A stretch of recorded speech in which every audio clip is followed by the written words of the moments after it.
So hello, what's up? How is everyone doing? Welcome. Welcome to the revision session of PSU Audit, a very easy and scoring chapter for your CA final exam. Around 5 marks question you can expect in your CA final exam. So like every other revision, in this revision also we are going to revise all the concepts along with the questions of ICA study material, RTP, MTP and past exam. Okay, sir. Plus, these board notes that I will be referring in this revision, they are available on our Telegram channel, Clear CA with Shubham Keswani. Link is in the description. You can go to the channel, download these board notes, okay, and enjoy this revision. Before moving ahead, make sure you are putting your attendance like a good CA student by liking this video, okay? By liking this video, and if you are new to the channel, do hit the subscribe button. So, sir, starting with PSU audit. Starting with PSU audit, let's clear some basics. First of all, why do we need to do the audit of government entities? Baba, understand one thing. Government is using the public money. Yes, sir. Don't you want that your public money that you are paying in the form of taxes, direct tax, indirect tax, that should be utilized properly? Yes, sir. So for this, the accounts of government entities should be audited. To make sure they are utilizing your money properly, their account should be audited. So that's why government audit is important. Now, who takes care of this government audit? There is a person called C&AG, Comptroller and Auditor General of India. Comptroller and Auditor General of India, and under him there is a department. Sir, what is this department? Indian Audit and Accounts Department. We will call it IAAD. Okay, Indian Audit and Accounts Department. So CNAG along with the Indian Audit and Accounts Department, together they are called the audit body. They take care of the government audit. Now, sir, there are certain articles of a constitution which are given in your study material. You should read them for MCQ purpose. Let's read these provisions so that in case I say ask any MCQ, we are able to handle it. Do we need to learn the article number? No, just need to go through these provisions. First point, CNAG is appointed by the President of India. Okay, sir. Sir, how will he removed? He will be removed only on proven misbehavior or incapacity. Salary and other conditions of service are also determined by the parliament. So ICI can ask you who appoints CNAG? Says President. Then, sir, CNAG's duties, powers and conditions of service, there is a particular act 1971. So just understand there is a act CNAG DPCS Act. DPCS means Duties, Powers, Conditions of Service Act 1971, which defines the functions and power of CNAG. Now, sir, what is the format of the accounts of union and state government? So this format is decided by the president. But for this, he can take the advice of CNAG. So based on the CNAG advice, president prescribes the format of the accounts of union and state. And the last point is, and this is also important point asked by ICI in the recent MTP, audit report of CNAG on the accounts of central government and state government is submitted to president and governor of the state. So for central government, it is submitted to the president of India. For state government, it is given to the governor, not the chief minister. Okay, sir. And then it is laid before the parliament in case of central government and state legislative assembly in case of state government. Are these basics clear to you? Yes or no? Yes, sir. Now one more MCQ point. Sir, for how long can CNAG hold the office? So two things, either for a term of 6 years or up to the age of 65 year, whichever is earlier. So 6 years or 65 year, whichever happens earlier, then he will have to vacate the office. Now the first question that can be asked in descriptive form is, what are the different types of organization subject to CNAG audit? So these are the 4 types of organization. Very easy. Please focus on the board. First are government departments and offices. Example of department is railway department, chuk chuk chuk chuk chuk, ooh, postal department and telecom department. Then, sir, 2 type of enterprises, commercial, non-commercial. Public commercial enterprises controlled by government, that is commercial enterprises means government companies. You must have heard these names: SBI, BHEL, Gas Authority of India Limited, etc. Then, sir, there are non-commercial autonomous bodies. autonomous means they take their own decisions. And again, they are owned or controlled by the government. In example, Delhi University. So Delhi University does not operate for making profits. It takes its own decisions and ultimately it is controlled by the government. And the last point is any other authority or body which is substantially financed by the union or state. So definition of substantially financed is not in your course. So you just need to know if they are substantially financed, that is major funding has come from union or state, they will come under government audit. So what are the four entities? First thing, government departments and offices. Example, railway, telecom, etc. Then two entities, commercial, non-commercial. Public commercial enterprises owned by the government. Example, government companies. Non-commercial, autonomous bodies. Do with me. Non-commercial, autonomous. Autonomous means they take their own decisions. Again, they are owned and controlled by the central or state government. And last is our favorite point, any other authority or body which is substantially financed by the government. So these are your 4 points of organization under CNAG audit. Now sir, what happens is for any entity, CNAG prepares the audit report. Okay sir, then that audit report is given to 3 types of committees who review that audit report. So what we are going to discuss right now is the 3 types of committees. Are you people ready? Once we do these 3 types of committees, then we will revise this small point related to audit of government companies. Okay. So the first committee that is given in our course, these are important committees from exam point of view. Let me also tell you. From one of the committees, question was asked in November 24 exam. Oh my God. So it can be asked in your exam also. So first committee is Public Accounts Committee. Sir, what does the Public Accounts Committee do? Let's understand with an example. So let's say, you know India's railway infrastructure. Yes, sir. The current railway infrastructure is like this. Now, if we want this infrastructure to improve, who will have to improve this? Sir, Railway Department.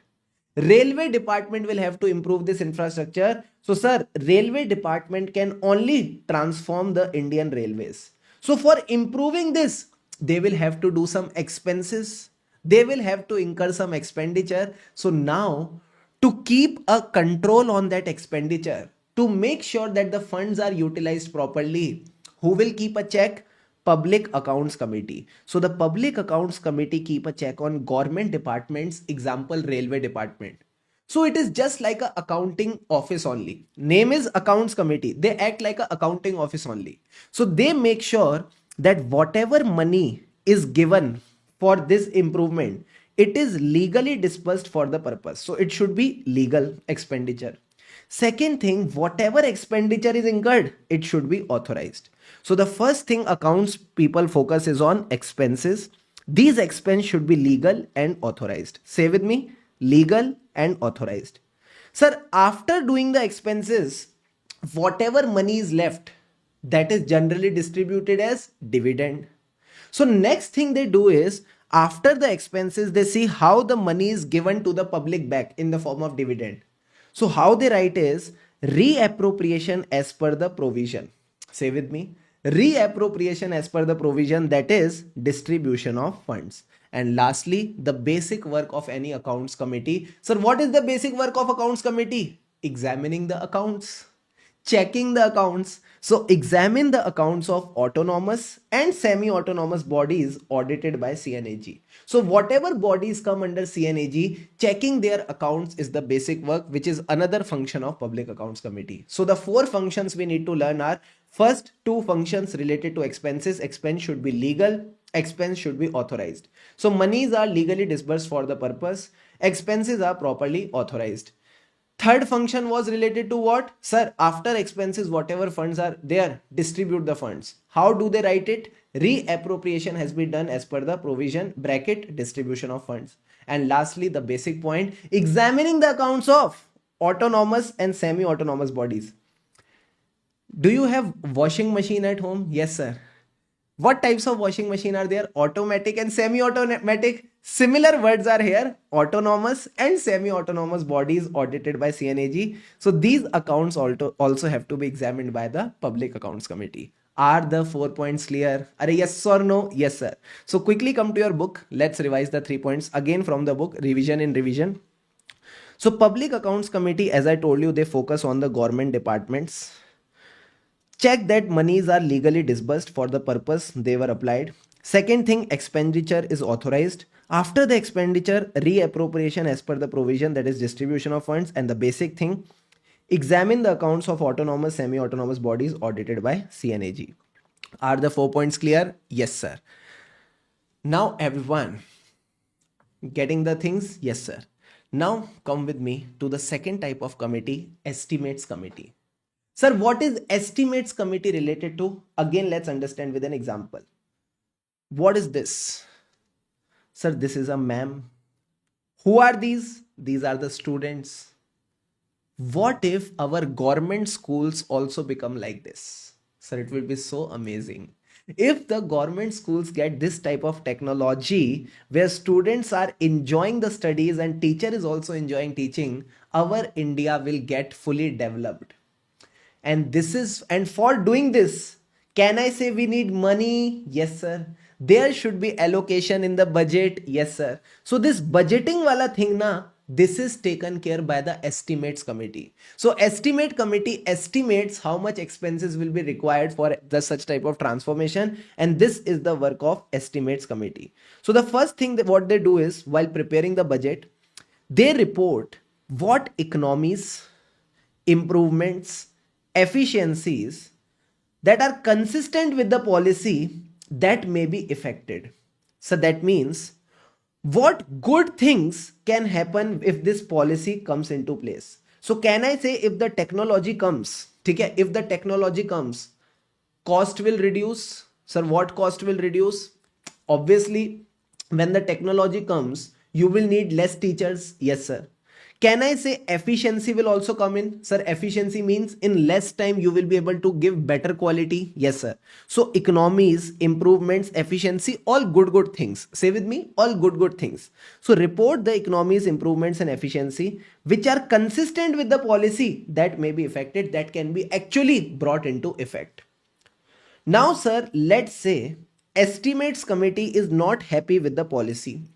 They are not happy with the policy. They want to suggest some changes in the policy. Example, in the policy, they have written that students should have hard copy books.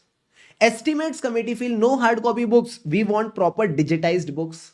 So what they should do is, if they are not happy with the policy, second point says, suggest alternate policy. You should suggest alternate policy. Now, sir, for every policy, we need money. For all this transformation, we need money. So the third point says, whether money is laid out within the limits. Whatever money we need for transformation or such type of things, whether the money is available, whether the money is laid out within the limit. And if the money is not available, who sanctions the budget? Parliament. Parliament sanctions the budget. So suggest the form in which estimates will be presented to Parliament. That means in which budget will be presented to Parliament. So these are the 4 points. I hope you are getting the concept. So you will tell the Parliament we need 2000 crore for teacher training, smart classroom, test series. This is how you get the money. So these are your 4 points. Once again, go in the flow with me. Report the good things, economies, improvements, efficiency, consistent with the policy that may be affected. Okay, sir. Now, if you are not happy with the policy, suggest alternate policy. Ultimately, for doing this thing, you need money, whether the money is laid out within the limit. If the money is not available, suggest the form in which estimates can be presented to Parliament. Clear, boss? Yes, sir. If you want, you can pause the video for 1 or 2 minutes, learn the points in this flow and carry on with the revision. Take 2 sips of water. Now we are going with the third committee, and after this we will do some questions also. Okay, 1 or 2 questions also we'll do. The name of the committee is COPU.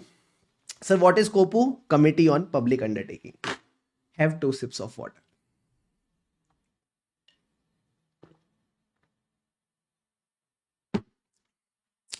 So now understand, COPU is to public sector undertaking what Public Accounts Committee was to government department. So like for government department, who takes care of government department? Public Accounts Committee. like railway department. But for public sector undertakings, we have Committee on Public Undertaking, that is COPU. So if in the question they have given some department, tax department, railway department, postal department, which committee you will choose in MCQ? PAC, Public Accounts Committee. But if in the question it is a public sector undertaking or a government company, you will choose COPU, Committee on Public Undertaking. ICA can ask such type of MCQ, that's why I'm telling you. Now, sir, what is the work of COPU? Understand. First of all, they will examine three things. First thing they will examine is the accounts of the PSU. Then on the accounts, what is the audit report? That is CNAG report on PSU. Now through the audit report on the accounts, they will get to know that the autonomy and efficiency. Autonomy means the decision making power, and the efficiency of PSU, whether they are taking the right decision, whether they are working efficiently. So they will examine the autonomy and efficiency, whether they are managed as per SBP and PCP. SBP means sound business principles, that means they are managed profitably. PCP means prudent commercial practices. What are prudent commercial practices? For example, if I want to do any big purchase, I should take proper quotations. I should take proper quotations to purchase at less price. So the three things to be examined by COPU, everyone please focus. Examine the accounts. On the accounts, examine the CNAG audit report. After this, you will be able to know that the autonomy and efficiency of PSU, whether they are managed as per sound business principles and prudent commercial practices. Easy, easy, sir. And the last is your favorite function. Any other function. Oh, any other function of Public Accounts Committee or Estimates Committee that may be allotted by the speaker. Sir, JBL speaker? Arey Baba, not JBL speaker, Parliament speaker. So any other function of PAC or Estimate Committee can be given to this committee by the speaker. Are the 4 points clear? Yes, sir. Once again, let's revise the 4 points.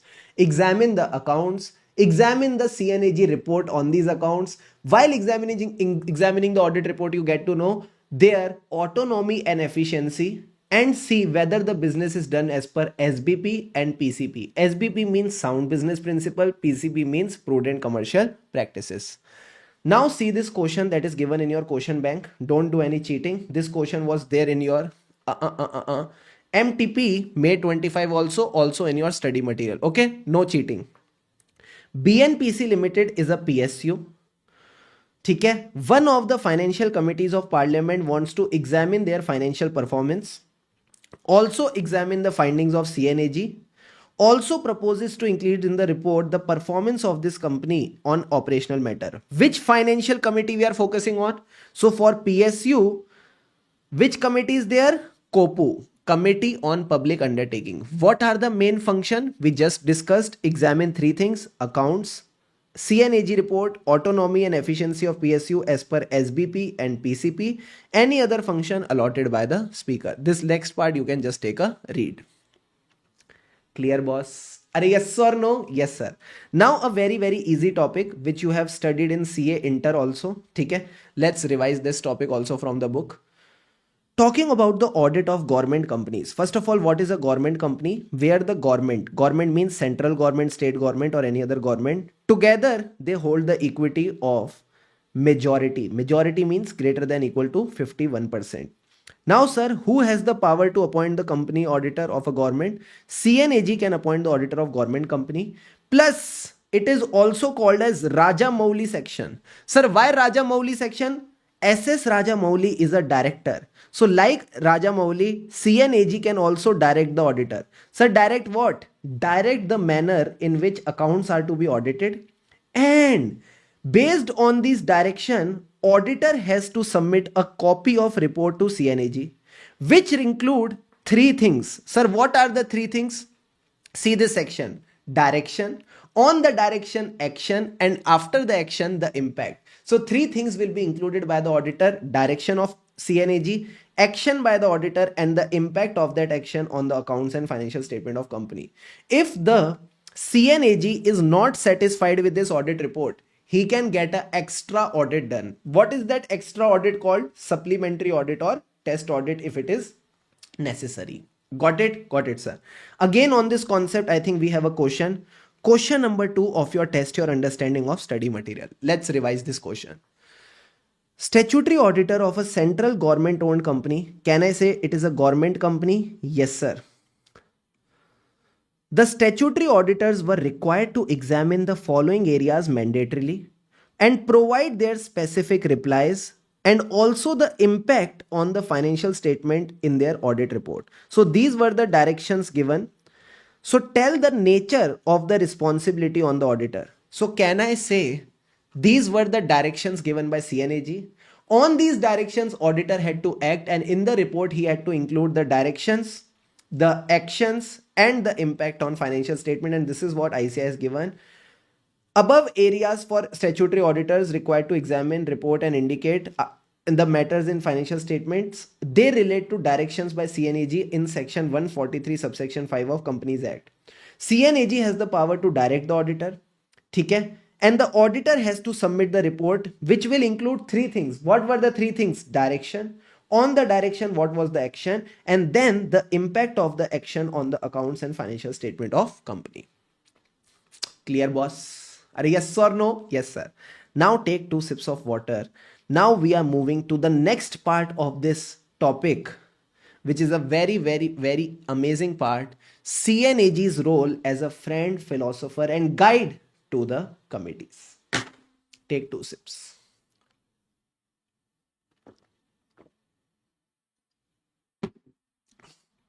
So before I teach you the theory given by ICI, let me give you some nostalgia.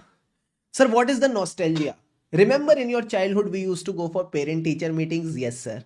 What used to happen in parent-teacher meetings? Sir, parent-teacher meeting, what happens is, teacher give the report card to our parents. Based on the report card, our parents used to scold us. And based on the scolding, we used to improve. We used to improve and we used to show our improvements to the teacher. And then teacher used to tell our parents that these are the corrective actions taken by your child. Similarly, you can say the committees are our teachers. Parliament and state legislature to whom the report is submitted, this parliament and state legislature are like our parents. And the departments and ministries on whose working the report is given, these departments and ministries are the students. So what happens is, CNAG report is given to the committees. Committees means teachers. These committees submit the report to the parliament or state legislature talking about the observations and comments. Now parliament and state legislature give a scolding to the ministries and department. Then these ministries and department inform the action that they have taken to improve, again back to the committees, and then the committees issue a action taken report back to the parliament or state legislature. Sir, once more, we enjoyed. Again, CNAG report is given to committees, we already know. Then the committees report their own observation and comments to parliament and state legislature, okay, who are taking care of ministries and department. Then the parliament, state legislature scold the ministries department. These ministries department take the action to improve and inform about this to the committees, that is the teacher. And then the teacher again submits the action taken report to parliament or state legislature. So P for parents, P for parliament or state legislature. Easy, easy, sir. Now, sir, how is CNAG helping the committees? How is CNAG helping the committees? That is what the ICI is asking. So can I say CNAG's report is forming the basis of working for the committee? Whatever issues CNAG is highlighting, it is helping the committees in reviewing the report. Yes, sir. So the first thing is CNAG's ka report here. CNAG ka report is the basis for committees working. And apart from the issues highlighted by CNAG, they can also examine other issues. Second thing, this thing na, write in English. Second point, financial committees present the report with their observation and comments to the parents. Parents means parliament or state legislature. Then the ministries or government department inform the action they have taken to the committees. And then the committees present the action taken report to parliament or state legislature. So this thing that I told you, this has to be written in English here. Third thing, how the CNAG helps. So this, in this point, there is nothing about CNAG, but still ICI writes it, so you also need to write it. Oh my God, sir. Third thing is, when the ministries are telling the information about the action they have taken, this is also checked by CNAG. Ki whether the ministries have taken the action or not. Again, ministries are informing the committees about the action taken. This is also checked by CNAG. So the third point says CNAG scrutinizes the notes submitted by ministries to the committee. And the last point says, because CNAG submits a lot of audit report to the committee, not every report can be discussed in detail. So what they do is, if any audit report can't be discussed in detail by the committees, written answers are obtained from the department and ministries to make sure no report is taken lightly by the government. What does this mean? When CNAG give the report to the committees highlighting the issues, not every report can be considered by the committee. So what do? Some reports they consider, and for the other reports, whatever issues are highlighted by CNAG, for those issues they take written answer from departments and ministries. So whatever departments and ministries are there, they have to give their explanation. So the last point says, if any report can't be discussed in detail by the committees, written answers should be obtained by departments and ministries, should be obtained from departments and ministries, so that no report is taken lightly by the government. So the language is little here there, but I hope if the concept is clear, you can frame the 4 points. Quick revision of these 4 points, revision in revision. How is CNAG playing a role of friend, philosopher and guide to the committees? First role, his report is the basis of committees working. Committees can also examine other issue. Then sir, parent teacher point. Financial committees present the report with observation and comments to parliament or state legislature. Then ministries or government department inform the action taken to the committees. Then committees present the action taken report to parliament or state legislature. Then sir, when this action report is given to committees, CNAG scrutinizes the notes submitted by ministries to committees. And the last point, if any report can't be discussed in detail by committee, they take written answer from department or ministry to ensure no report is taken lightly by the government. Clear, boss? Clear, sir. Sir, why are we working hard on this so theoretical answer? Baba, because it is important. If you come to the question bank and see which question, sir? Question number, even I'm not able to find the question. Where's the question?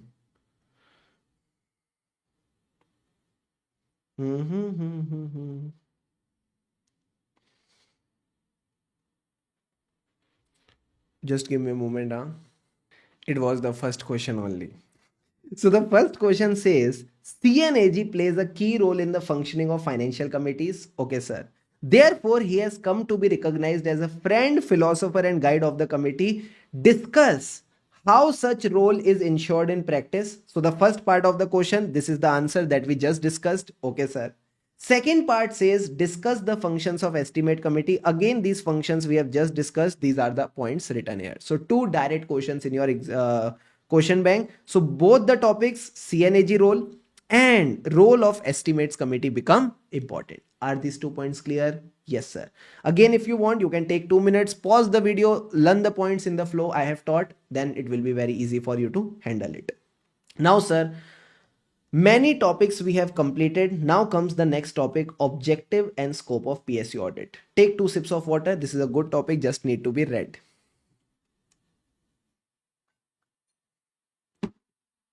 See what it says.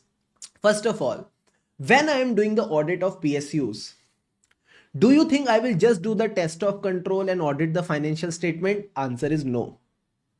I will not just check that the financial statement are as per the accounting standards or schedule 3. Apart from this, I will do the audit of expenses. Whether the expenses were actually required, whether they are doing any unnecessary expenditure or not. Such type of audits will also be done. So audit of PSU is not limited to financial or compliance audit. Compliance is like an internal audit, test of controls. It also covers performance audit. In performance audit, you check the economy, efficiency, effectiveness. We are going to revise in detail later on. Then in propriety audit, again, you will check whether the expenditure is in the best interest of the entity. Comprehensive audit again covers full performance of the entity. Then see whether the decisions are taken by the authorized person. Ultimately, why are we doing this audit? To help the government. ठीक है? Help the government to know whether anyone is doing some hanky panky, someone is doing some wrong thing. So by checking the things are working efficiently, if there are any deficiency, you can bring out the deficiency, tell the cause of deficiency so that they can take corrective action. So ultimately you are trying to help the government. And then you can highlight the issues wherever you feel things are not done efficiently or economically. And then the main thing is fiscal accountability and managerial accountability. This can be asked in MCQ. Fiscal accountability means you check for every expense proper provision was created.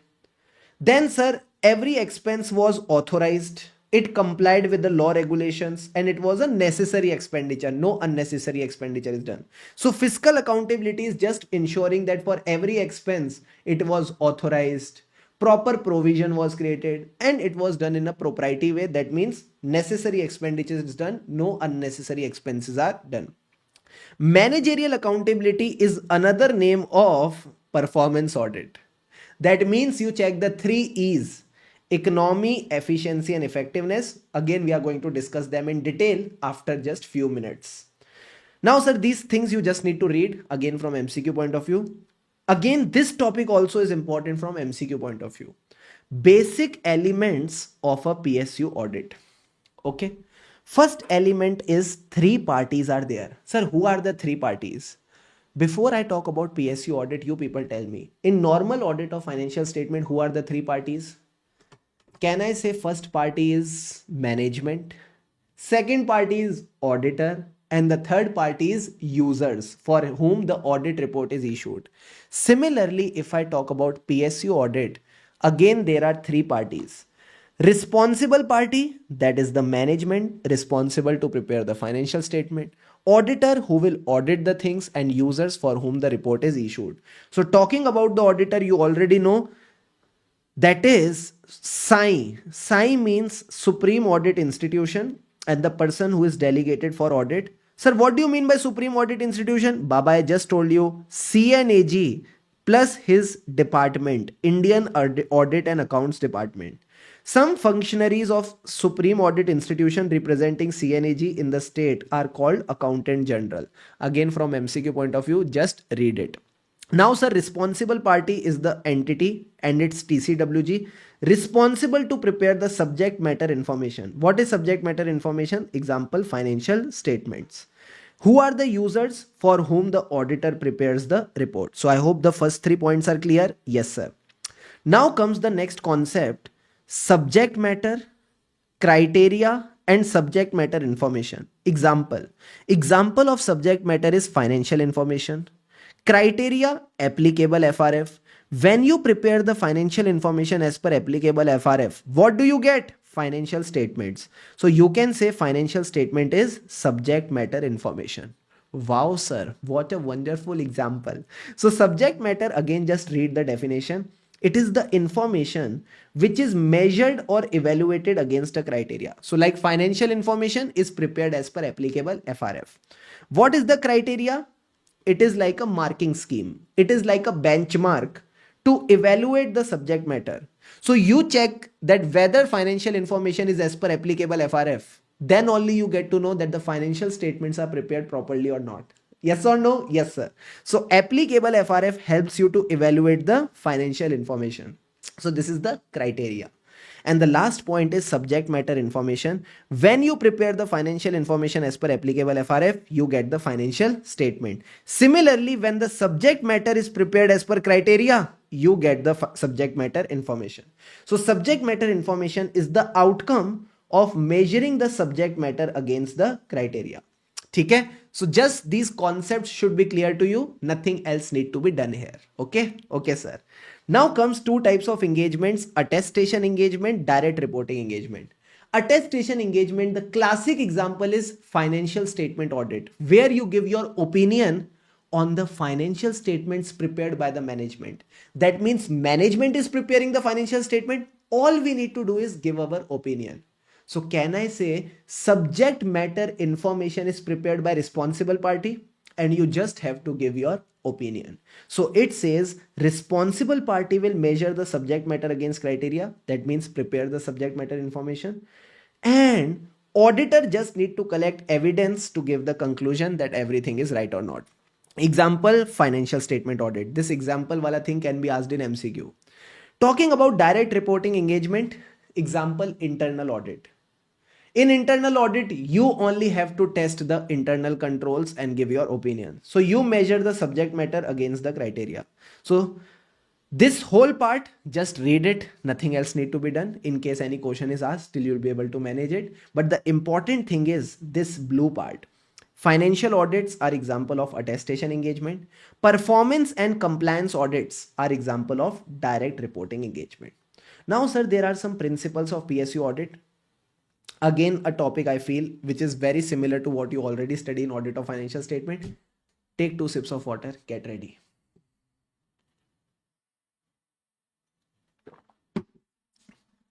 So talking about the principles, first of all, general principles.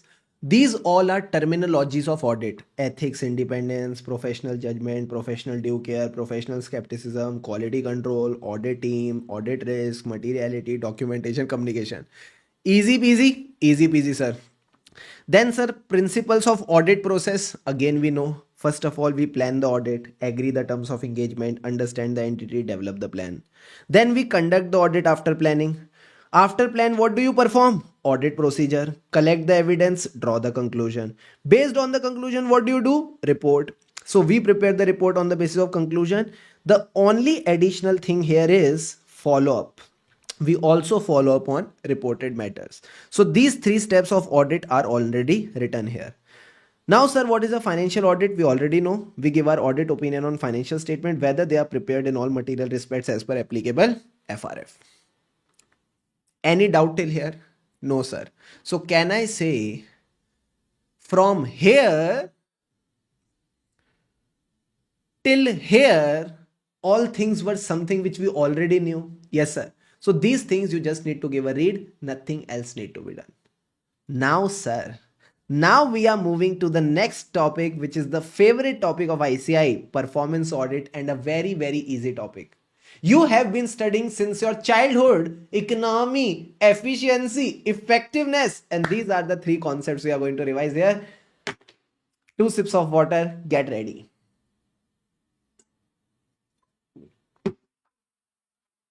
So, sir, what is the performance audit? As the name suggests, we are going to audit the performance of government entities. So any government program like Swachh Bharat Abhiyan, or any government entity like public sector entity. So any government activity, government entity, something like that, we will audit the performance. Performance means whether they are doing their work economically. Economically means least expenditure. Efficiently, minimum input, maximum output. And effectively means they are doing their work on time and they are achieving the objective for which the work was required. So performance audit, you need to learn this definition and I will help you with this. No worries, no fear when Shubham sir is here. Maintain that smile on your face. Yeah, bring that smile. Yes, sir. See, what does performance audit says? First of all, being an audit, it is an examination. Which type of examination? Biased? No. Objective and systematic examination. Say with me, objective and systematic examination, or you can say OSSI examination. OSSI means O for objective, C for systematic. Objective and systematic examination of evidence. Being an audit, obviously it should be done independently for providing a independent assessment of performance. It is a performance audit, na? So what will you assess independently? Performance. So once again, say with me the keywords: objective and systematic examination for providing independent assessment of performance. Whose performance? Performance of government. Any government organization, program or activity. Government organization means government entities, or government program or activities like demonetization, LPG subsidy scheme, Swachh Bharat Abhiyan, etc. etc. Sir, what will this audit help? It will help to provide the information. Sir, information for two things. First of all, information for public accountability. Public will get to know whether their money is utilized properly or not. And the second thing this information will help is to facilitate decision making and corrective action by the responsible parties. That means the ministers, the members of parliament, or whoever are involved there, government people, they can take the corrective action. So this is your definition of performance audit. Once again, let's revise the definition. First of all, sir, it is a examination, OC examination, objective and systematic examination. What does it provide? Sir, it provides independent assessment of the performance. Whose performance? Government, organization, program, or any activity. What does this audit provide? Sir, it provides information for public accountability and for the decision makers to facilitate decision making and corrective action by the ministers. Last time I am doing, then I will move on. Okay, sir.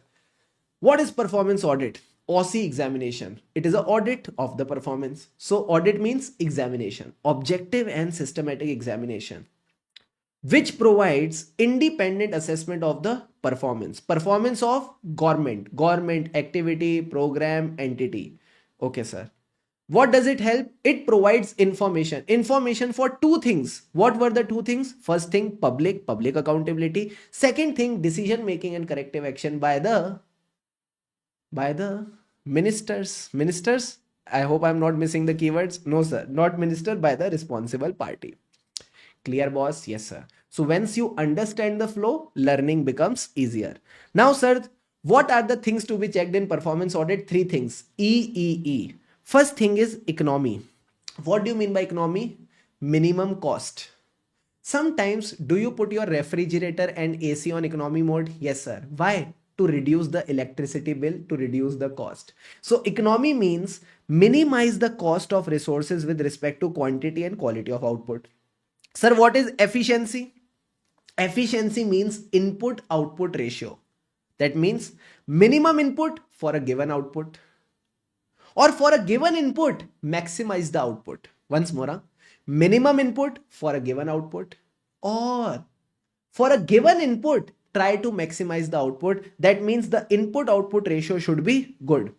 Like these revision sessions, you give me minimum time, I give you maximum output. Okay, you give me minimum time, I give you maximum output. So maximizing the output for a given input, or minimizing the input for a given quality and quantity of output. Now the question comes, IUCI is so naughty, they ask how to check the efficiency. So how can we check the efficiency, sir? First of all, talking about the input output ratio, we are focusing on the raw material, that is the resources.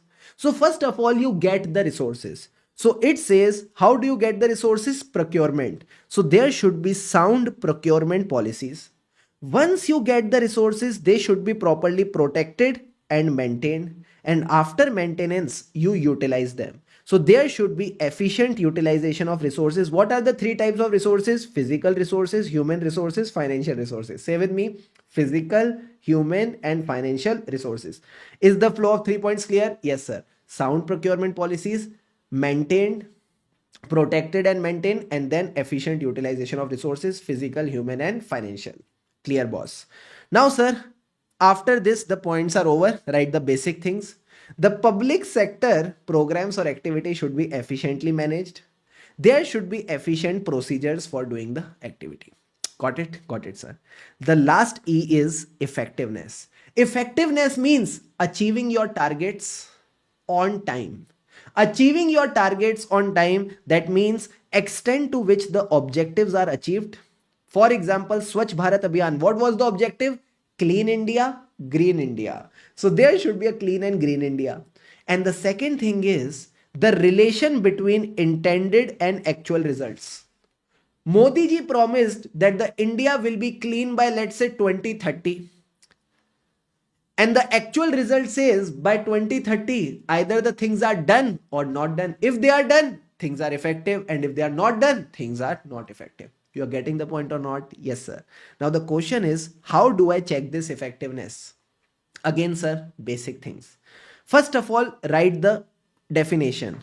That is the extent to which the results are achieved. This will help you to assess the effectiveness, whether India is clean.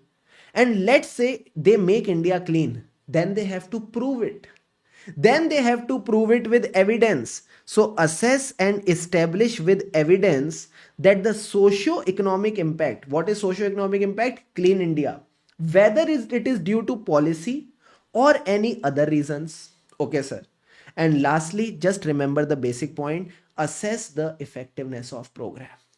Assess the effectiveness of program. Now, sir, there can be two cases. Either it is, let's say it is not effective. Okay, let's say it is not effective.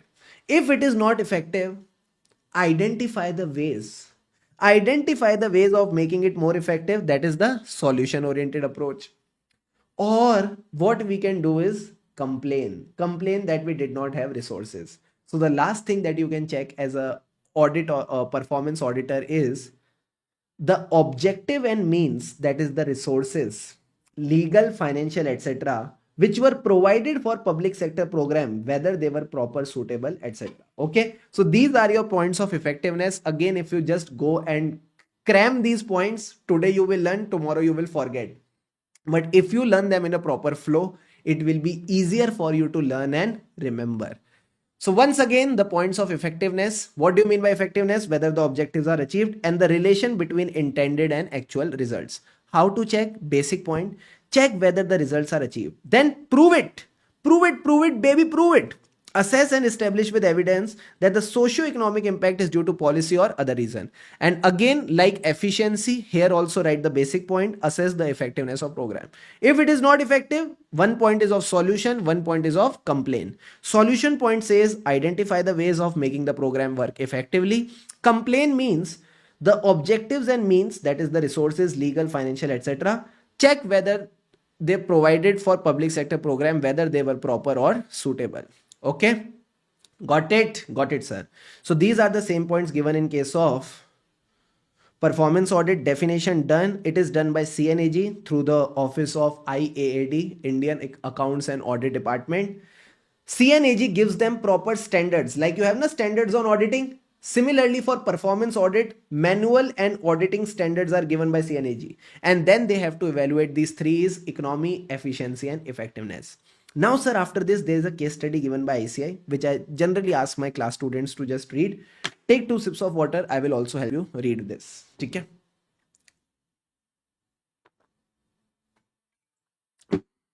So, sir, this case study is related to what?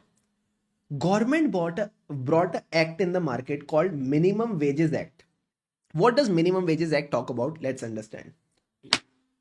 You people will relate. See articles. We also get like minimum wages only, stipend. So Minimum Wages Act says that whenever someone is working now, he should get such minimum wages that he is able to earn a respectable livelihood, which you generally in Hindi say roti, kapda, makan, food, shelter and clothing. Basic livelihood he should be able to earn. So now government has brought this program, Minimum Wages Act. If I want to do the performance audit, what will I check? Same things, economy, efficiency, effectiveness. Can I say apart from this, I also need to understand what are the factory contracts? What are the contracts and agreements to which it is applicable? Yes, sir. Once I know the people on whom they are applicable, then I can see whether there is an improvement in their livelihood, whether it has actually helped them. And if it is not working properly, that means the labor departments, they are not able to manage the things properly. So whatever problems I find, I should highlight them. I should highlight them as a performance auditor, and this is what you need to write in the exam. See what it says. So first of all, you should have the knowledge of industries and contracts to which the provisions are applicable. Based on this, you can assess the standard of living of the people before and after the act. Basic thing, check the triple E, economy, efficiency and effectiveness. Then if you find any shortcomings or gaps, shortcomings in the coordination between the labor agencies like ESI, EPF organizations, and you find any gap, point out the gap so that you can strengthen this law. Easy peasy. Yes, sir. Now, sir, I think from your question bank, we have covered a lot of questions here. The first question is question number 5, study material RTP May 20. It is a direct question. Discuss the issues of performance audit. So all you need to write about is economy, efficiency and effectiveness. Easy question. Okay. Now the next important topic is how do I plan for a performance audit? Okay. How do I plan for a performance audit? So again, I request you to take 2 sips of water and get ready. My full bottle is done, yaar. in more than half of the chapter, my one bottle is done. I hope you are enjoying the revision. Planning for performance audit. Now, sir, whenever I want to plan the performance audit, I need to understand. If I am doing the performance audit of a government entity, I need to understand that entity. If I am doing the performance audit of any government program, I need to understand the program, be it demonetization, LPG subsidy, minimum wages, Swachh Bharat Abhiyan, I need to understand that. So the first question that ICI asks is, how do you understand the entity program? It has not been asked till now, but I feel from my heart, soon you will see it in your exams. And the students who just focus on the question bank, they'll be like, we missed this question. So I don't want you to miss it. Okay. So make sure you're doing this question properly. So it says there are certain documents. There are certain sources. Sir, sources of what? Understanding the entity or program. So let's properly cover these sources so that you are also able to handle it properly in the exam. Let's read the sources. So the first sources are 3 types of documents. Okay? First we will focus on understanding, then I will give you a technique to remember it. Documents related to entity. Sir, what are the documents related to entity? Documents of administration like memorandum of association, articles of association. Functions of the entity, policy files, annual reports of the entity. You can also see the website, etc. Then, sir, legislative documents means the law documents. So for this, you can study the law, that is the legislation. Acha, where is the law prepared? Parliament. So in Parliament, there must be some questions, read them. Parliament debates. Then you can also read the reports of committees and MP letters. MP letters means member of parliament letters. So for legislative documents, everything which is related to law, legislation, parliament, MP, these things you can read. Now, sir, documents of policy. Policy के लिए you should read the documents of Planning Commission, that is Ministry of Finance. So I remember it like this: P for policy, P for Planning Commission. Okay, just like a schoolboy. P for policy, P for Planning Commission. So these are your 3 documents. Sir, what are the 3 documents? Policy documents, legislative documents, and documents of entity. Just use a short code, POLE. POLE. Sir, what do you mean by POLE? PO for policy document, L for legislative documents, E for documents of entity. So 3 types of documents. When you are done with this document, you can take help of some research and past audits. So what you can do is, like a normal auditor, like we do in our articleship also, we see the files of previous period. So if there is a past audit, financial or performance audit documents are available, you can see that. Apart from past audit, if some academic or special research is done, there are certain big institutions, big universities, MBA institutions, they do proper research on government policies. So if any independent valuation or academic research by a university students has been done, you can go through that research, whether the policy has worked properly or not.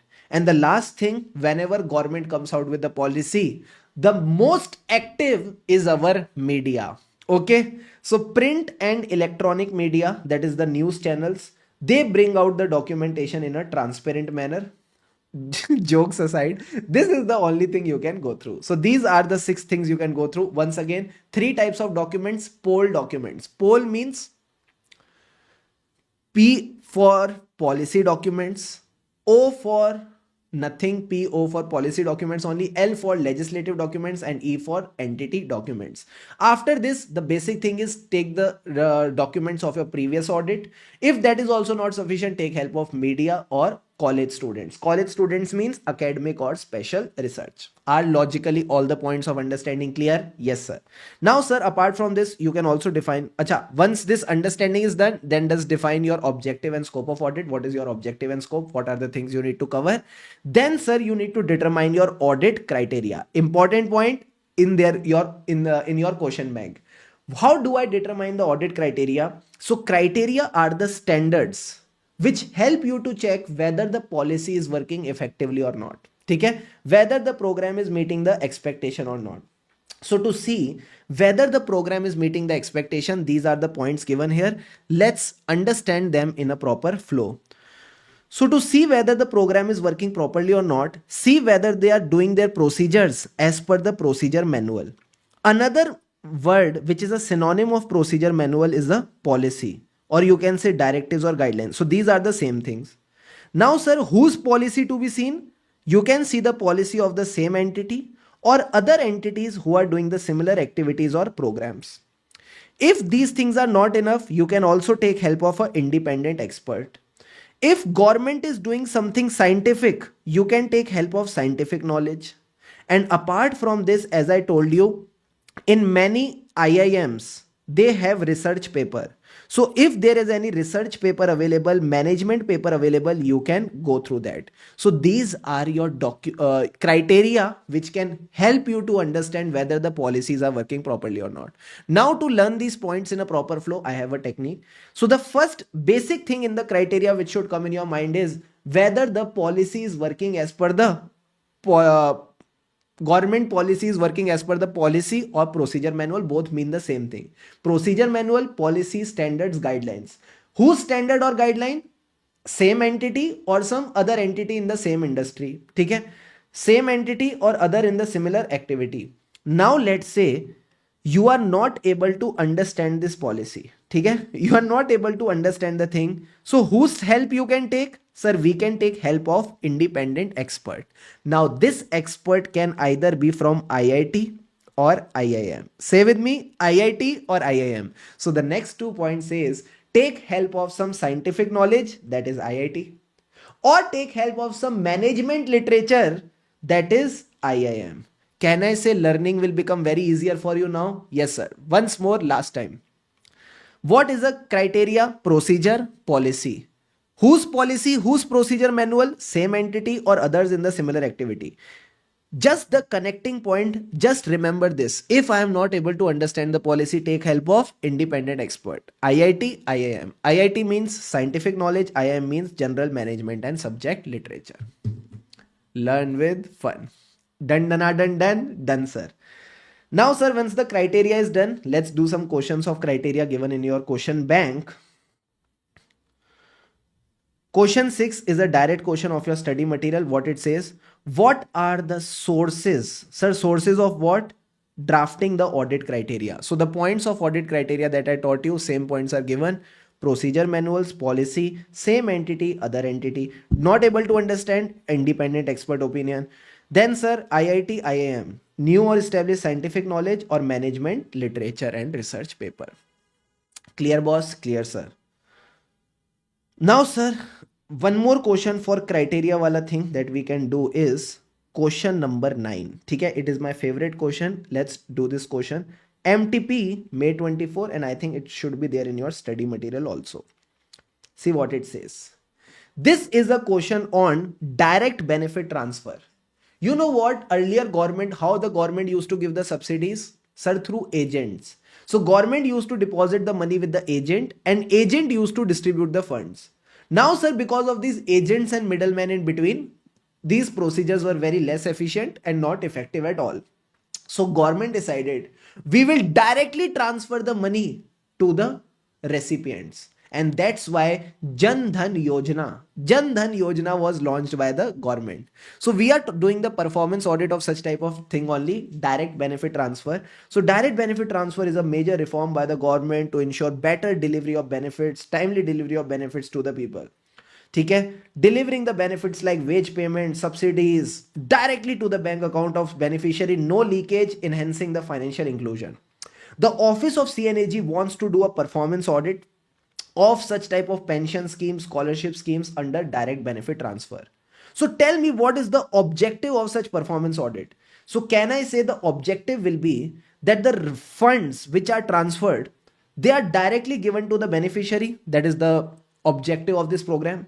And second thing, we will see whether proper benefit is given to the beneficiary. So the objective, you just have to frame it logically. It is not given in your study material. First thing is, beneficiaries should be properly identified, and the second thing is there should be proper infrastructure, okay, for implementing the DBT so that timely payments are given to the beneficiary. So identifying the beneficiary and timely transferring the benefit to the beneficiary. This you can write in your own words, no problem. Second part of the question, give the meaning of audit criteria. Can I say audit criteria is a standard to evaluate the performance of government? So it is a standard to determine that the program is meeting the expectation or exceeding the expectation. Easy, easy, sir. It helps you to check the economy, efficiency and effectiveness. Now, sir, the last point says, how can the criteria be determined in above case? Okay? How this criteria can be determined? Do you remember the sources of criteria? Yes, sir, we remember. Policy, ठीक है, policies, procedure guidelines, standards, guidelines. Then of the same entity, other entities in the similar activity, not able to understand, take help of independent expert, IIT, IIM, scientific research, management literature. Same points you will find here. See what the points ICI has given. So these points they have taken from the government website, but you will find the keywords here also. Operating procedures, guidelines, management and subject matter literature. Few points are matching, but I think they are enough for you to get really good marks. Got the point or not? Yes, sir. So this was a case study based question given in MTP May 24. Now, sir, once this topic is also done, the next topic says deciding the audit approach. Sir, audit approach means methods and means for doing a performance audit. So these are the methods and means available to do the performance audit. Let's again cover this topic in detail. Why, sir, we should do this topic in detail? So I will tell you the reason why this topic should be done in detail. Because Baba, this topic na, methods of doing a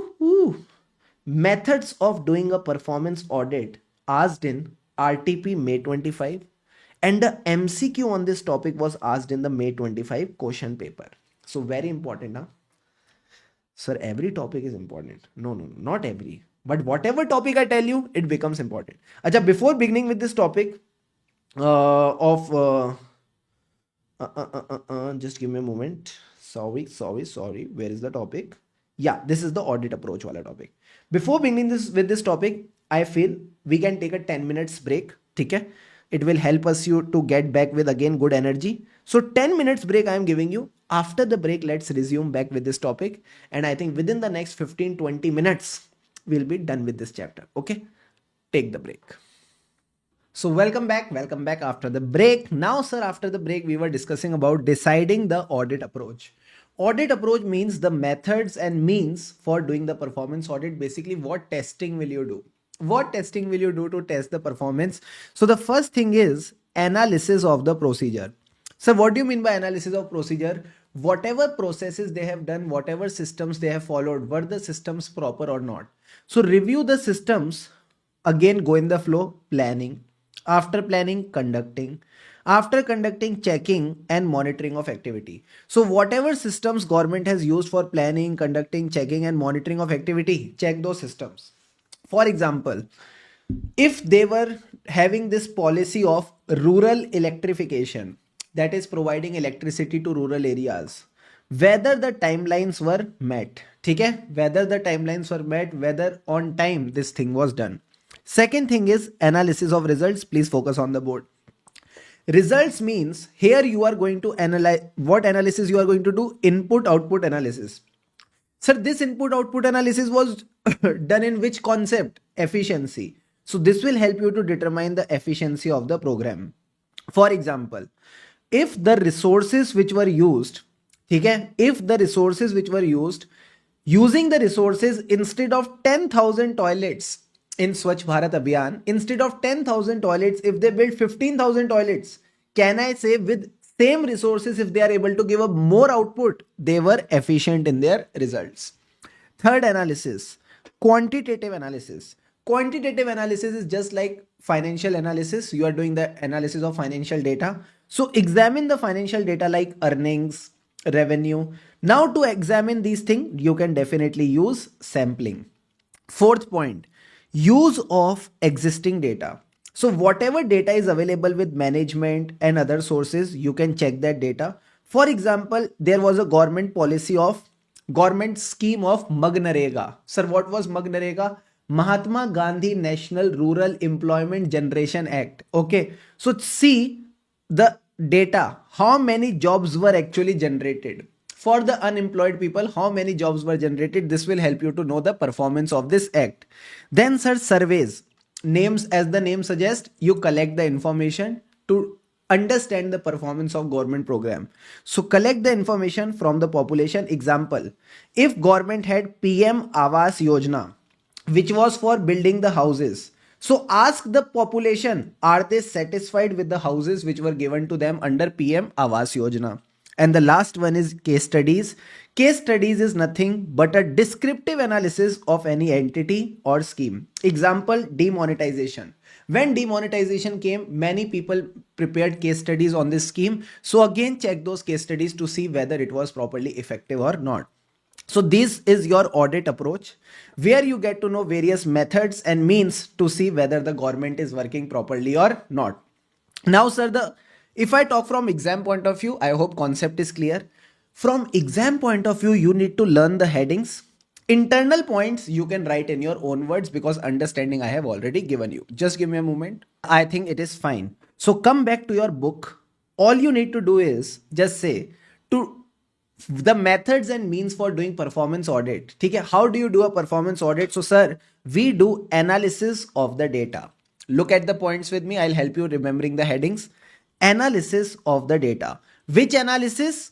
Not ABC analysis, PQR analysis. Wow sir. So PQR analysis of data. So learn the headings: analysis of procedures, quantitative analysis, analysis of results. Okay, PQR, analysis of procedures, quantitative analysis, and analysis of results.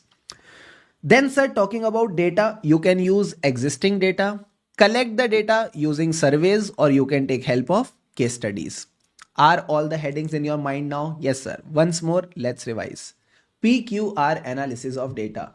Analysis of procedure, where you analyze the system of planning, executing, reviewing, checking, etc, etc. Quantitative analysis, that is analysis of financial figures like revenue, profit. You can use sampling. Analysis of the results, input output analysis to check efficiency. Then data points, use existing data. Surveys, collect the information from population. And the last one was case studies, descriptive analysis of the things.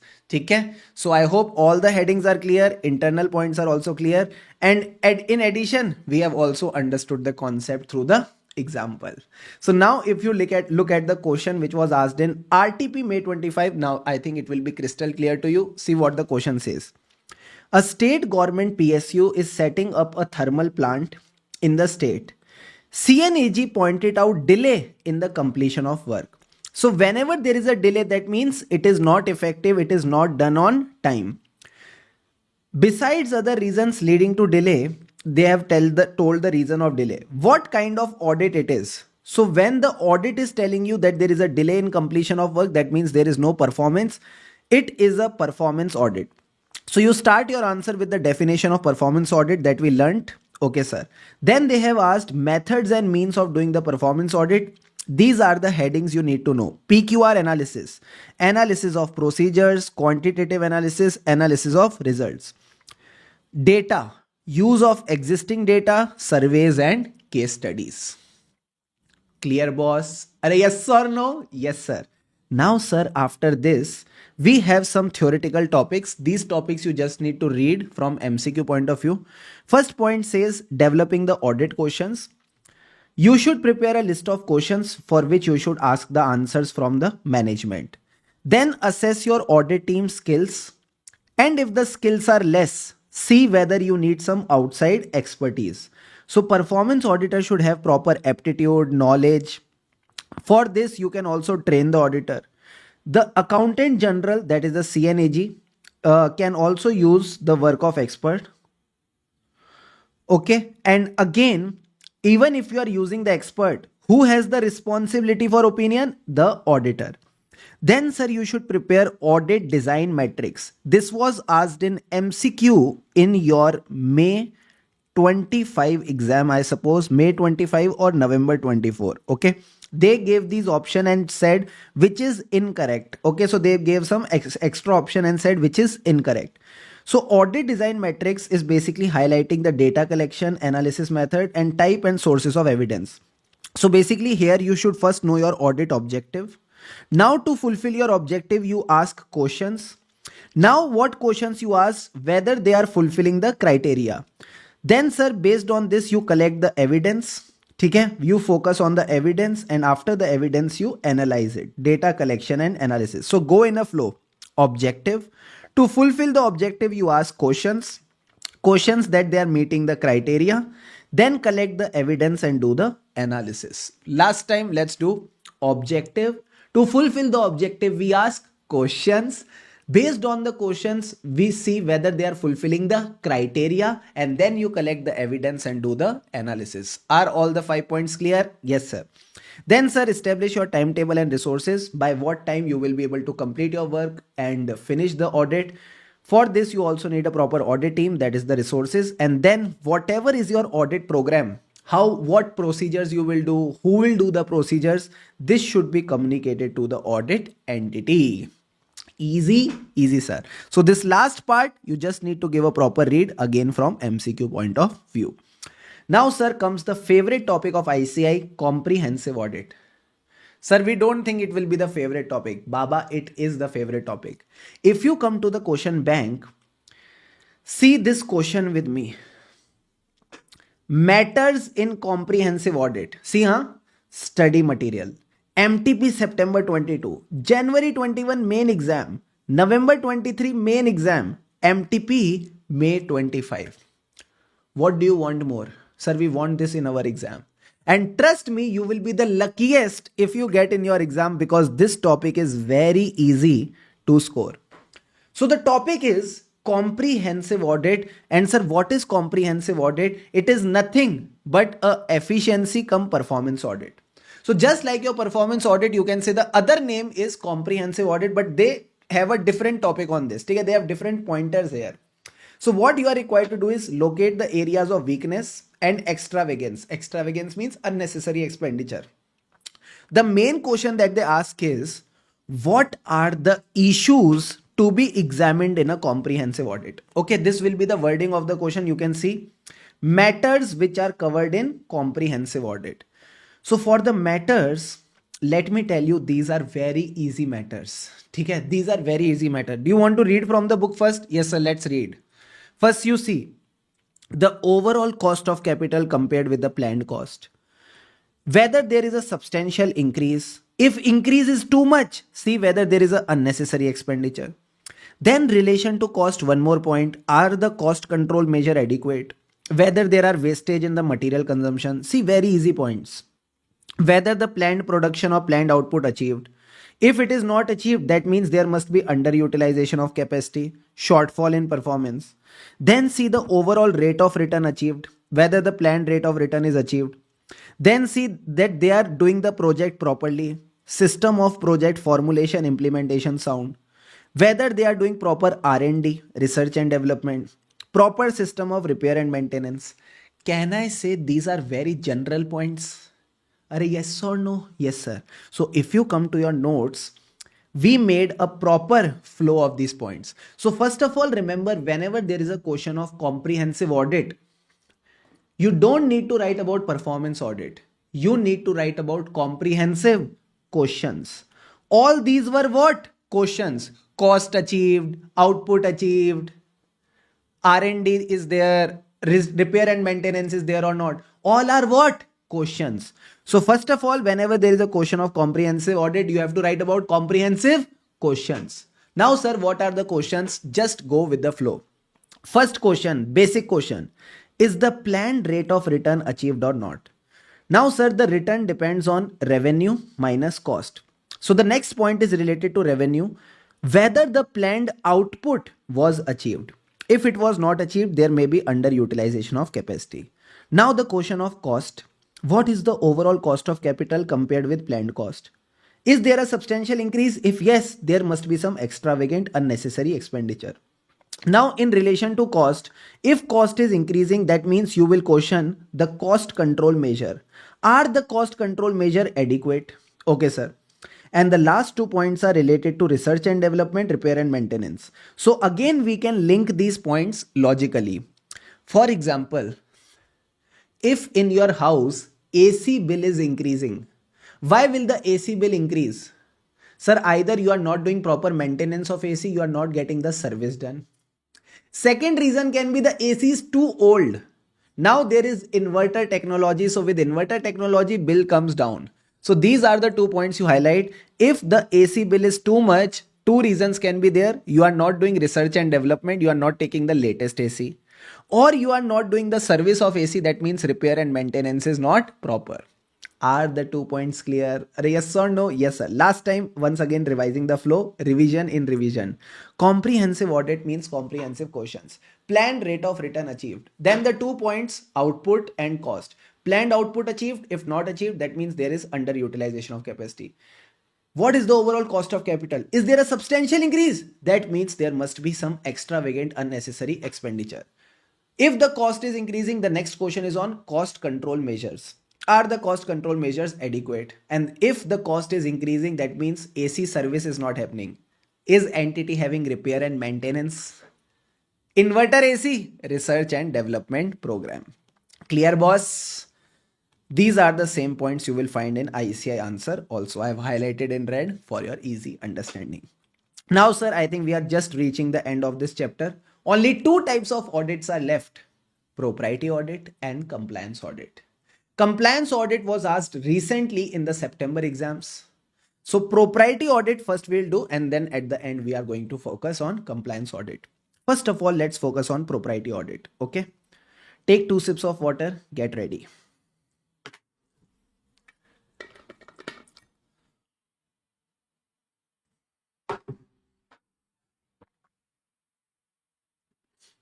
So what does propriety audit means? So basically this is the audit of expenditure. Whatever unnecessary, avoidable, extra expenditure government is doing now, that you have to catch as an auditor.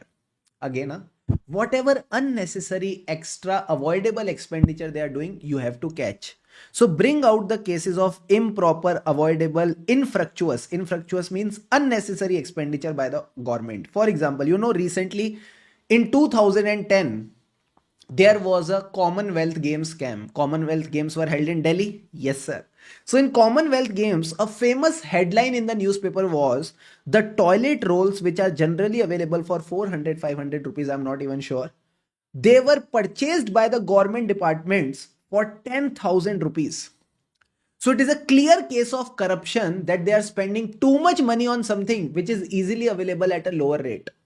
So even at our homes, you must have heard it from your parents that this is the expense which is avoidable, unnecessary expenditure you are doing. You are doing wastage of money. So whenever as an auditor you feel the government is wasting the money, they are doing some improper, avoidable, infructuous. See the vocabulary game. Infructuous expenditure. Then it is a case of propriety audit. So, sir, there are 4 principles of propriety audit. This can be asked for 4 marks. The first principle says that when you look at the expenditure, it should not feel like it is too much. So the expenditure should not be prima facie more than what the occasion demands. And the person who is using the public money should be vigilant. He should be very careful while using the public's money.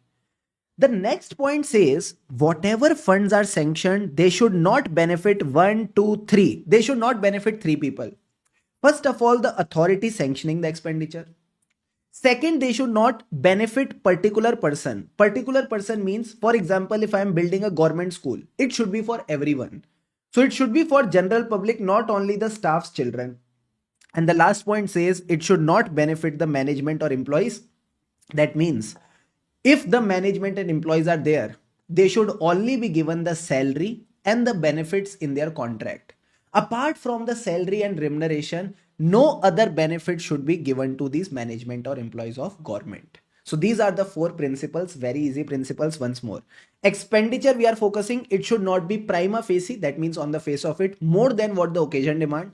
So for this, the person incurring the expenditure should use the public money properly, very carefully. Next 3 points are very easy. Sanction fund should not benefit three people. Who are the three people? Revise with me. Authority who has sanctioned the expenditure, not benefit any particular persons, and the last thing is management or employees. That is means apart from the remuneration, no other benefit should be given to them. So these are your 4 points, and these are the same 4 points you will find in the principles of propriety here. Now the next question which ICAI generally asks is function of the auditor in case of propriety audit. In the November 24 exam, 4 marks question was asked from this topic. What are the functions of auditor in case of propriety audit? So the first thing, again, what I told you, in propriety audit, our focus is on expenditure. Our focus is on expenditure. So the expenditure should be properly planned. Similar to this, expenditure should give maximum results, optimum results. Another point says if there is a substitute plan of action available which can bring improvements and better return on capital expenditure, then that substitute plan of action should be used. For example, if a land is available with the government and they are thinking how to use this land, so they have two options: either to build a government hospital and run by themselves, or they can give the land on lease to a private company and then earn the lease rent from it. So they have to decide which plan of action will give maximum benefit to the public and the government. So if there is a substitute plan of action available, you should evaluate that also. Can it give a better return on the capital expenditure? And the last point is, whatever actions government is taking, whatever decisions they are doing, they should be in public interest. So these are the things to be checked by the auditor. Easy to understand? Yes, sir. Now let's learn it using the example of Modi ji. What does Modi ji love the most? Sir, he loves to travel. And for traveling, he needs aeroplane. He needs aeroplane. So for aeroplane, should I book the ticket the same day of travel, or the travel expenditure should be planned? Sir, the travel expenditure should be planned. So the first expenditure case you should check as an auditor, it is properly planned. And the expenditure should give him maximum results and optimum results. 3 points are very easy. It should be planned. It should give the best results, optimum results and maximum result. Now let's say Modi ji planned that he should go to France. He wanted to have a meeting with France PM. But sir, France PM was not available. So near to France, there is one more country that he likes, Italy. So he decided, let me go to Italy and meet the Prime Minister of Italy. You know the Prime Minister of Italy, Meloni ji. So he decided to go with a substitute plan of action, so that a substitute plan of action can bring improvements and a better return on the capex.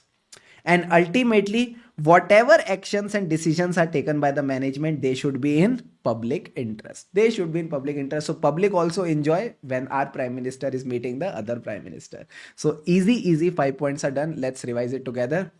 First thing, whatever expenditure is incurred, that should be properly planned. Then talk about the results. Maximum results, optimum results. Then instead of France, he went to Italy. Substitute of plan of action giving him better returns on capex, and public also enjoy. So whatever actions and decisions are taken, they should be in public interest. Got the point or not? Yes, sir. So if you come to your book, these are the same 5 points written. Expenditure properly planned. Size of expenditure rightful, give maximum result. Expenditure should give optimum result. If any substitute plan of action is available which can bring improvement, better return, that should be followed. And the actions and decisions of the management should be in public interest and standards of conduct. Easy peasy? Yes, sir. So from your question bank, I think we have just completed November 24 question. See what it says. You are appointed by CNAG to do the propriety audit. What functions will be performed by you? So these are the functions in case of a propriety audit. Got it, sir. Now the chapter is just nearing its end. Second last topic says parts of audit report of CNAG. 4 marker question can be asked. If you see your question bank, This is the question. Study material, the same question is there, and the same question was asked in the main exam of November 21. Again, I think for just 4 marks. So 4 points need to be covered in the CNAG report. So sir, what are these 4 points? Let's understand. Take 2 sips of water.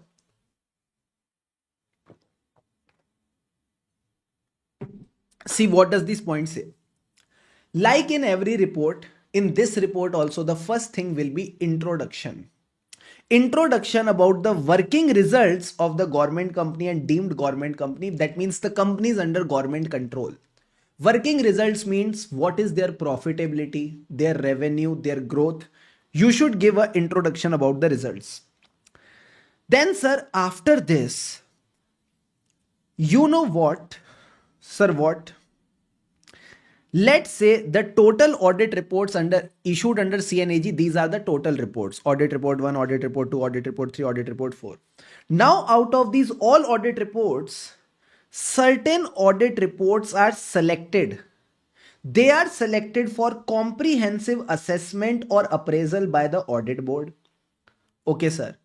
So for whatever audit reports have been selected for comprehensive appraisal by audit board, they should be also mentioned in the report. So see what it says. Results of comprehensive appraisal of selected undertakings done by the audit board. Okay, sir. Sir, what about other entities? In case of other entities which are left out, which are not selected, if there are certain entities which have significant results, significant PNL, so significant results of undertakings not taken up for appraisal by audit board. So there are two types of things in this CNAG report. Understand logically. Few entities which were selected by the audit board, what is the result of their comprehensive appraisal? And for the entities which were not selected by audit board, whichever entities are having significant results, that should become a part of the CNAG report. So in the CNAG report, this is the last thing you see. Significant results of the undertakings not selected for appraisal by the audit board. Sir, what is this third point that you left out? Read this point and tell me which section it is related to. Resume means details. Details of the company auditor reports submitted under the direction of CNAG and the CNAG comments on the accounts of government company. Can I say this is the Rajamouli section, director section? Section 143 subsection 5 that we discussed in the beginning of the revision, that as a CNAG they can give direction to the auditor. Based on the direction, auditor will take action, and then you need to report the impact of that action on the financial statement. So details of the company audit report issued under the direction of CNAG, that is also becoming a part of CNAG report. So 4 things become part of CNAG report. First basic thing, introduction of the working results of the companies audited under CNAG. Then the 2 other points were some entities which were selected, some which were not selected. So comprehensive appraisal, results of comprehensive appraisal of selected undertakings by audit board. Significant results of undertakings not selected by the audit board. And the last point is company audit reports issued under the direction of CNAG. Okay? Company audit reports issued under the direction of CNAG. 4 points done. Yes. This topic is done. I'll tell you now. In this chapter, the problem is not with the topics. Problem is with not getting to understand what the topic is trying to say. But let me tell you, such type of photos make it easy. Such type of photos make it easy to understand. Acha, there were selected undertakings for comprehensive appraisal that we need to note. And from other entities, there were significant results of certain entities which were not selected. That has to be reported. Then it becomes easy for our mind to grasp the things. So that's why I say, never fear when Shubham sir is here.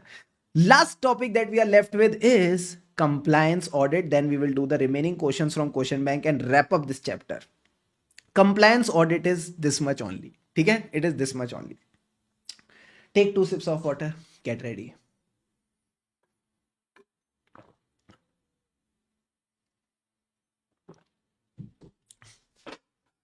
Awesome.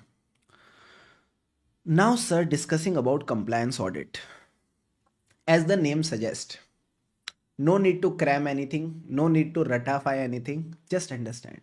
Compliance means you are checking the compliance. Sir, compliance with law, regulation, agreements, contracts, that's it.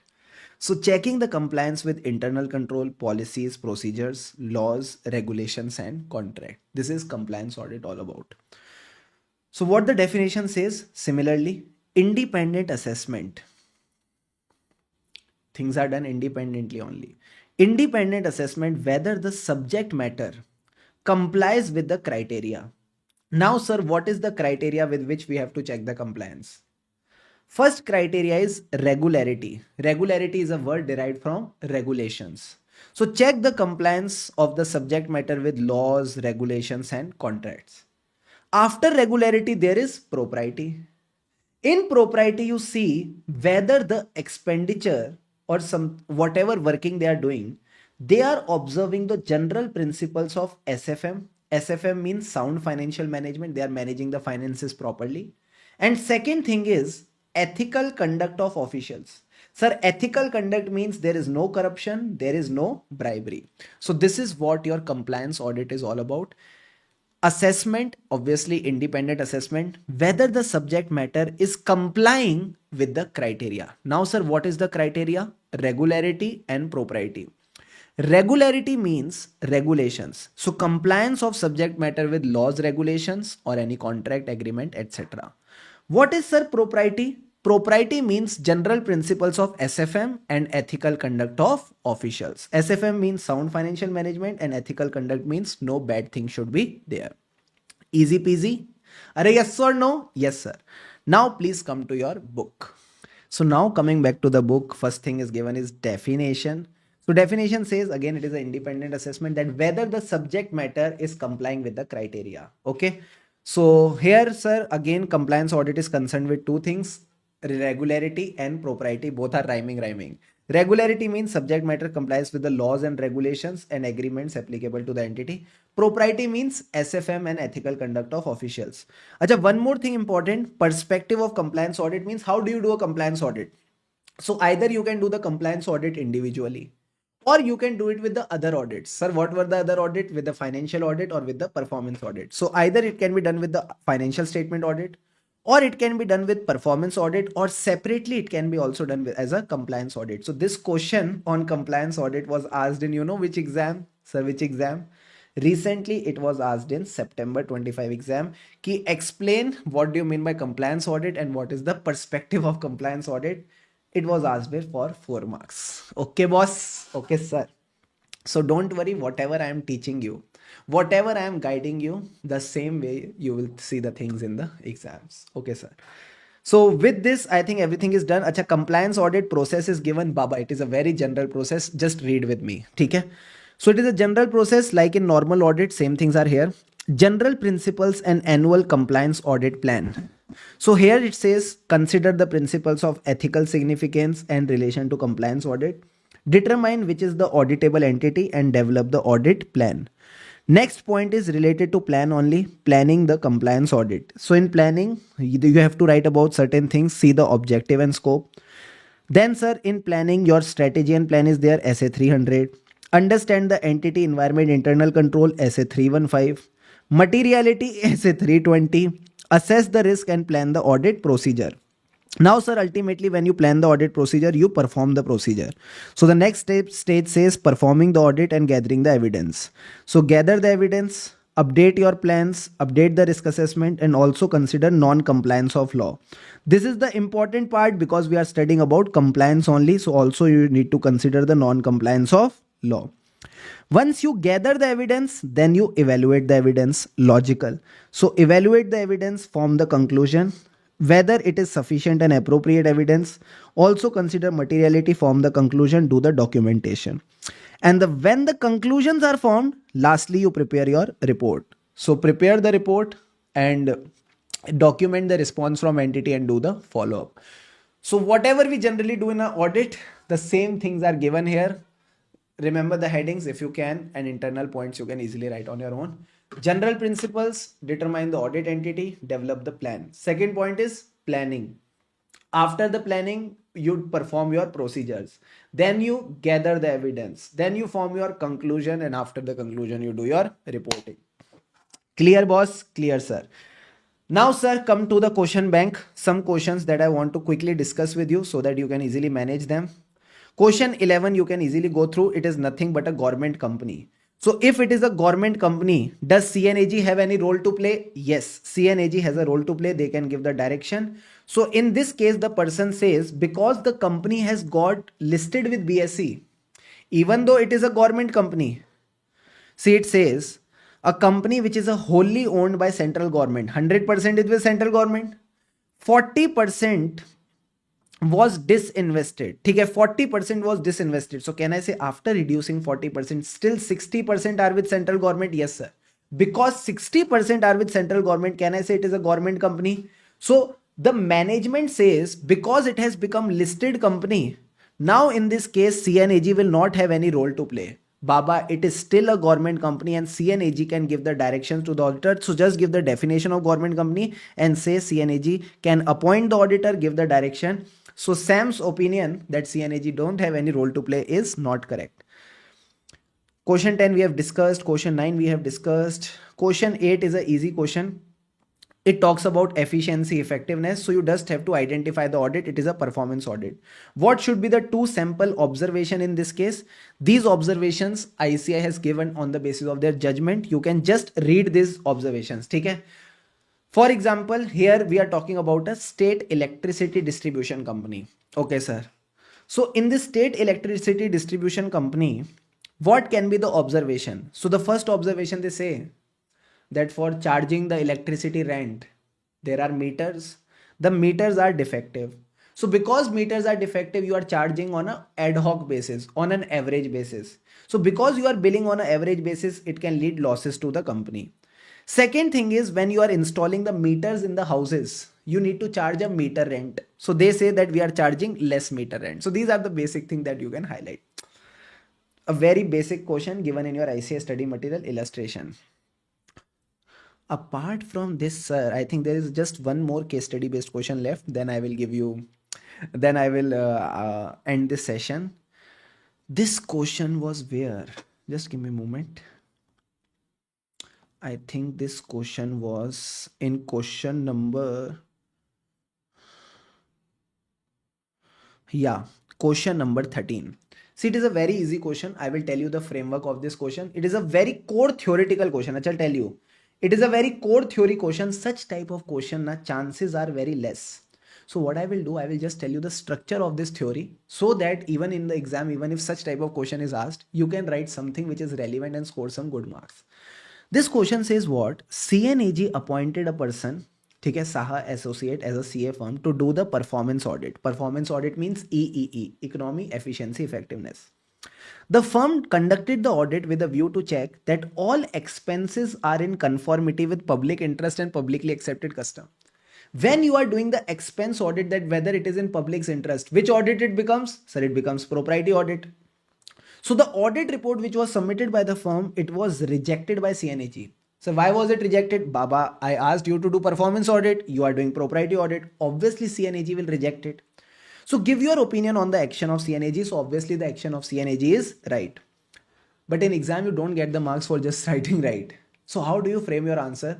Write all the theory you know. Give the definition of performance audit. Tell how the performance audit is done. Who does the performance audit? CNAG with Indian Accounts and Audit Department. He gives proper standards and guidelines to this department to check economy, efficiency, effectiveness. Write these points. Then, sir, after you have written these points, directly give the conclusion that rejection of the audit report by CNAG is correct. He should have checked the economy, efficiency, effectiveness, and what he did was not performance audit, because performance audit requires checking of economy, efficiency, and effectiveness. You got the point or not? Yes, sir. With this, your PSU audit revision is done. I tried my best to cover all the concepts in as much detail as possible. I hope you enjoyed that. Also, we covered the entire question bank because I know as a CA student, we are little lazy. Okay, we are little lazy. Sometimes we cover the concepts and it takes so much time to cover the concepts that we don't get much time for question bank. So I made sure that in this amazing short and crisp revision of I think around 1.5 hours, I made sure that we not only cover the concepts in detail but also cover the question bank, so that at the end of the day you also feel that yes, questions are also done. And the last thing that I want to discuss before I wrap up this session, I hope you have liked the video by now. If you are new to the channel, do subscribe the channel. Okay? And the last thing is, whatever is your goal, if you want to accomplish it, the only way to accomplish your goal is by being disciplined. Discipline is the only way, you can say only gap, only bridge between the goals and your accomplishment. Many days when you wake up, you may be feeling, sir, today I am not feeling like studying. Today I don't have the motivation to study. Today my heart is not feeling good. So it is not feeling good, so I don't want to study. But always remember that motivation is not a good thing. Because some days you will be motivated, some days you will not be motivated. But you know what? To become successful, you need to work hard every day, not some days. So rather than motivation, rather than motivation, focus on discipline. Because discipline is something that will help you achieve your task, your goals every day. Ask yourself, when you used to go to the school, how many days you used to feel motivated that I have to go to school today? Sir, 90% of the times we did not feel like going to the school. If you would have decided based on motivation, you would have not been able to complete your schooling. You're getting the point. It was the discipline which helped you complete your schooling. And let me tell you, it is the discipline which will help you to become a chartered accountant. Not only a chartered accountant, but a successful chartered accountant if you maintain the discipline throughout your life. So always sleep on time, wake up on time, do the things on the time they are meant to be, and trust me, you will be successful when you are meant to be. So soon you will be a chartered accountant if you hold the hands of discipline. So thank you so much everyone for joining for this session. If you liked it, do share your feedback in the comments, because your appreciation is my motivation. And that's it from my side. See you soon as a successful chartered accountant, and yes, have a great day. Keep studying with happiness, then only we progress. Keep going, all of you. See you all in the next session.